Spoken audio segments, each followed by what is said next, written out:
Hi guys, welcome to my YouTube channel. In this video, we will be talking about that why is your GT score stuck even when you are studying for 8 to 10 hours per day, giving multiple GTs and even solving custom modules, but still the GT score is stuck.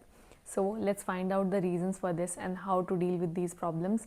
So the thing is that there is no single reason that fits everybody.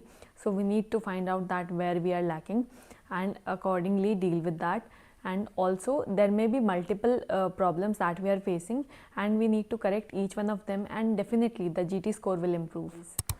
Hi guys, I am Dr. Sidra Osman. I've secured an AIR 1134 in NEET PG 25, and in this video we will be talking about that why is your GT score stuck. So guys, breaking this barrier is important, and this happens through a strategic approach and not through a miracle. So moving to reason number 1, that is first read will not give you 100 plus corrects. So guys, this is the harsh reality that if you are in the middle of your first read or if you have just completed your first read, then it will not give you 100 plus corrects. GT score will improve with multiple revisions. In the first read there is very less retention, and more you revise, more accuracy will come, and this will definitely improve your score. During the first read we are generally confused between two options, that whether this can be correct or this can be correct, or sometimes you are not even able to localize कि question आया कहाँ से है.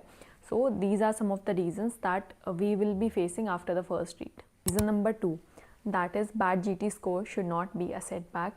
So if you are having a bad score, it should not stop you from giving GT.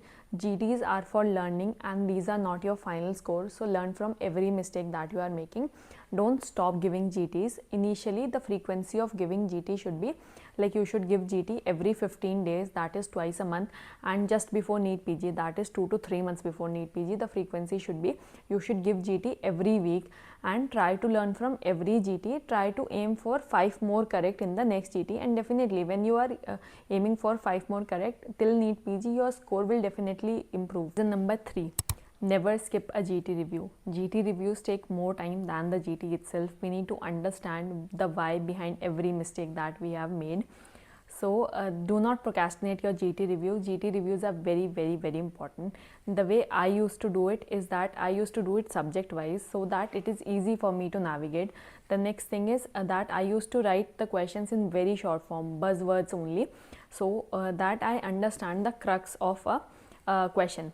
Then the third thing is I analyzed the incorrect questions. The question I got accidentally correct, that is जो तुक्के मारे थे उनको भी analyze करना है. And the third thing is the questions that I have left. The thing is that GT review means that you need to revisit it again. That is how you will make the best out of it. So there are least 5 perform subjects that you will find in your GT review. So you need to read the GT reviews of these 5 least perform subjects before the next GT, that you get good at these least 5 perform subjects. So ultimately you will be reading all the 19 subjects because these subjects keep on shuffling in every GT. So this is a clipping of my GT review. You can see that I have arranged it subject wise, and like you can see this example that I used to write only buzzwords or take a screenshot and highlight the important parts only and make it in very short form. Then this is the review of anatomy. As you can see, like same thing, buzzwords subject wise and in very short form. So GT review takes more time, but it is very high yield towards the end. Reason number 4, that is weak topic should be a priority. So whenever you are doing a GT review and you find out that this particular topic is my weak topic, so you should learn them, revise them, or even read them from the main notes. You can also take the help of AI, use ChatGPT to make a short summary for you. You can visit them from the main notes. For example, respiratory distress, as you can see on the screen, this was the topic that I referred main notes for. This was a repeatedly asked question and I was not good at it. So I read them from the main notes and made short notes out of it. So take effort and find out your weak topics and work on them. So if you are getting less than 75 percentile in any of the subjects, so it is killing your rank, and you need to work on each and every subjects, and you need to make it above 75 percentile.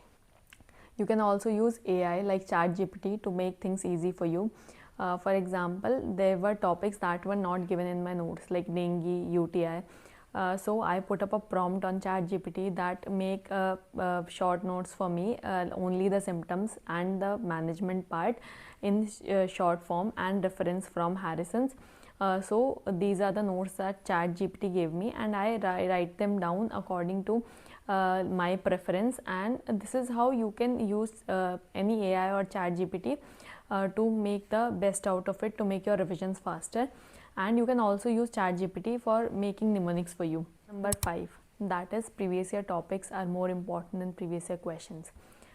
So you should practice PYQ modules differently, and you should solve them in a way that you solve the latest one first, that is 2025 first, then 24, then 23.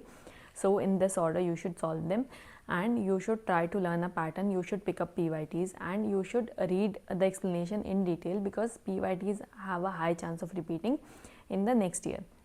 So whenever you encounter a PYQ, this is how you should read the explanation, or any question when you are solving, this is how you should read the explanation.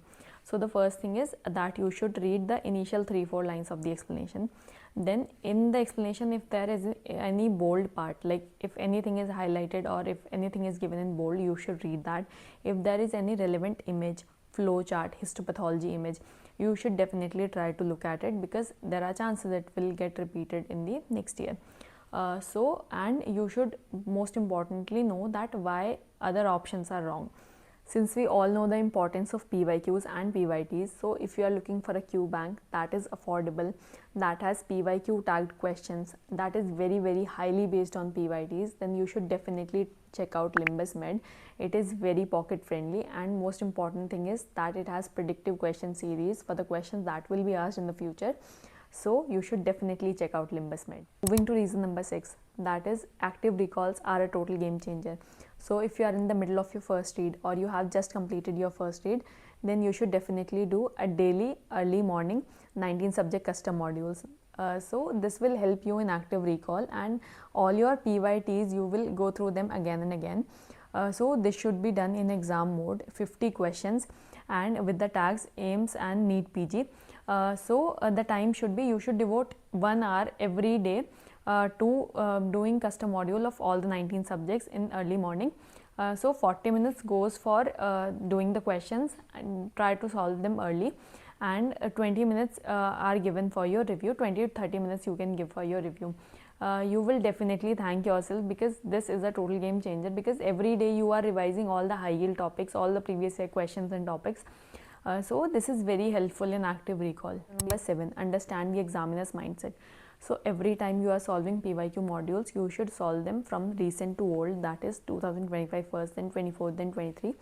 And you should solve with the aim that you need to pick up buzzwords, you need to understand the examiner's mindset, you need to pick up the patterns, and that this flowchart is asked, so some similar question will be asked in the future.